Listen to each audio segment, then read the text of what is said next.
Hi everybody, I'm Patrick. This is Tiffany and that's Brian Fiore. Together we are Just Got Played and we are at the Cloak and Blaster once again. And we just finished playing Manhattan Project 2 minutes to midnight. To midnight. To midnight. Manhattan. It is minutes to midnight, actually. We started at 6 in the evening. So join us for a little late night at Cloak and Blaster.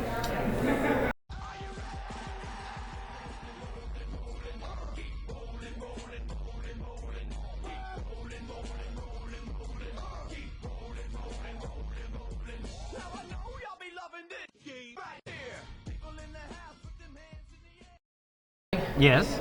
Tell us just a little bit, give us a background about what this game is. Okay, I'll give you a brief overview. Minutes to Midnight, Manhattan Project number 2, is a 2 to 5 player game. It's a worker placement style game.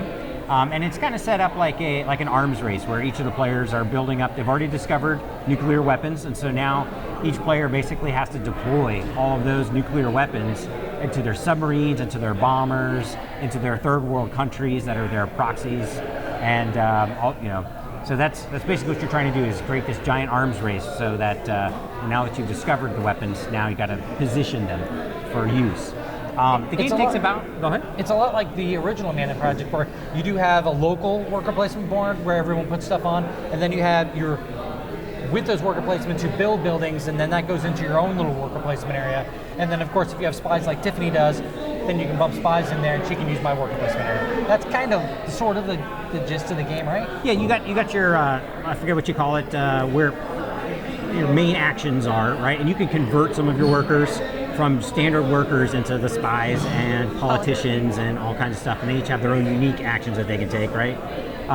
Then you've got the marketplace that you were talking about with the different buildings, and then you also have like a tech tree in this one where you can sit there and advance the different, and it kind of works in tandem with the types of factories and silos, and you're increasing the tech specifically to each type of building, and each one does something different for different scoring phases. So.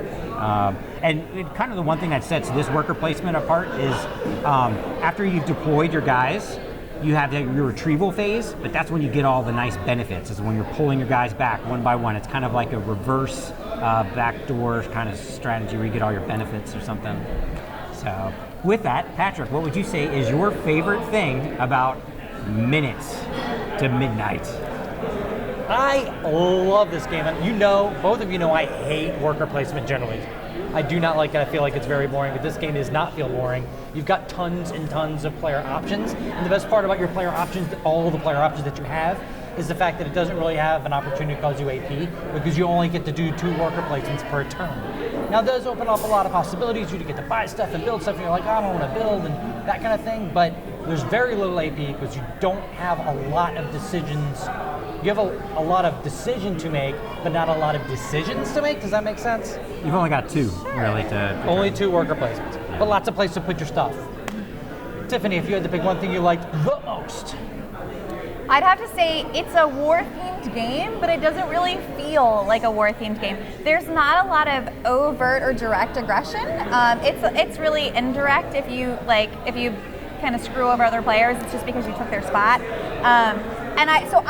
That made it more accessible, I think, to me, because I don't generally like war games. So I liked that it is war on the outside, but on the inside, it's worker placement. Yes. It was brilliant how they did it too. Yes. I think they really put a lot of effort into making sure that there was not a lot of direct conflict. Right. Although your spies are all over my board. My spies are all over your board. Yeah, all up in that. Taking all that technology. Taking all my goodness.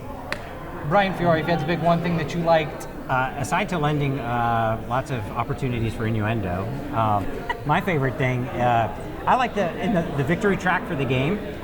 There's like these, you can actually randomize, like there's like 4 different, or I guess 5 different, because you have the end game, scoring scenarios or times during the game when you're actually going to count like the bombing phase or the missile silo phase. And you randomize those and you place them on different positions on the board depending on how many players and how long of a game you want to have and that kind of stuff. So that increases, I think, the replayability and not knowing what you're going to score first, or at least adjusting your strategy to make sure that you're going to get the most amount of points timing-wise. With that, Patrick, what would you say that you liked least about Manhattan Project 2? Well, let's skip me because I want to play off what you like the least. Tiffany, Okay. what do you like the least? I'd have to say, even though I wasn't setting up the game, I got really bored waiting for you guys to set up the game. There's so many pieces and so many components and different boards. It really took a lot of time and labor.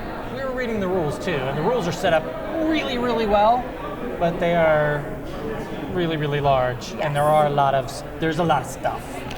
Lots of stuff. Lots of spies on my shit. So it would be ideal, I think, if you have someone who's played it a few times and is able to kind of do all that stuff for you. Set it up at their house, Right. invite you over, They can set it up, and then they can teach you how to play, and then you can just enjoy. give you snacks, Yes. have alcohol Beverages. provided. Yep. A Kinsley's Back Cherry cider, just saying. I'd have to say the thing that I liked least about the game is kind of piggybacks on that with the learning curve to the game. So getting through the rule book and all of the icons and everything like that. At first, it's trying to get your mind all around that all at once. But once you get going, once you get started, I don't think we had to look up anything else how to do that. So it's pretty intuitive after that initial learning curve. So I'm going to say plays off that. I played the original Minion project first, so I feel like I had a slight edge on what the icons did and what the iconography of if or that kind of thing on the board is. A few little things I had to learn that was new, but not a lot. So I don't feel like that part of the learning curve is that bad. But using the phrase learning curve is important to me because I think if I sat down to play this version of the game versus someone that knew how to play it very well and had their strategy laid out very well, it would stomp me in the dirt the very first time, second, third, fourth, until I got up to speed. And I'm not really a quick learner. Everyone knows that.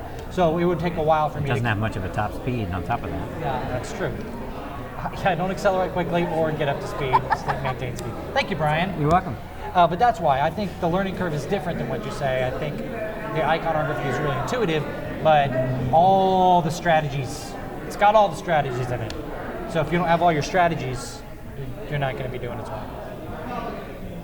But I'm Patrick. This is Tiffany. That is Brian Fiore, and together we just got played. We're at the Cloak and Blaster. We just got done playing.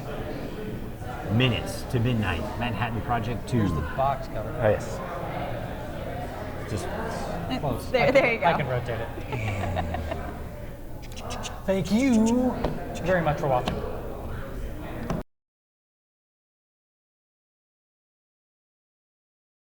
You mentioned there how much you love the back door because when you do that, you're actually, normally you feel like you're wasting a turn, right? When you're pulling your guys back.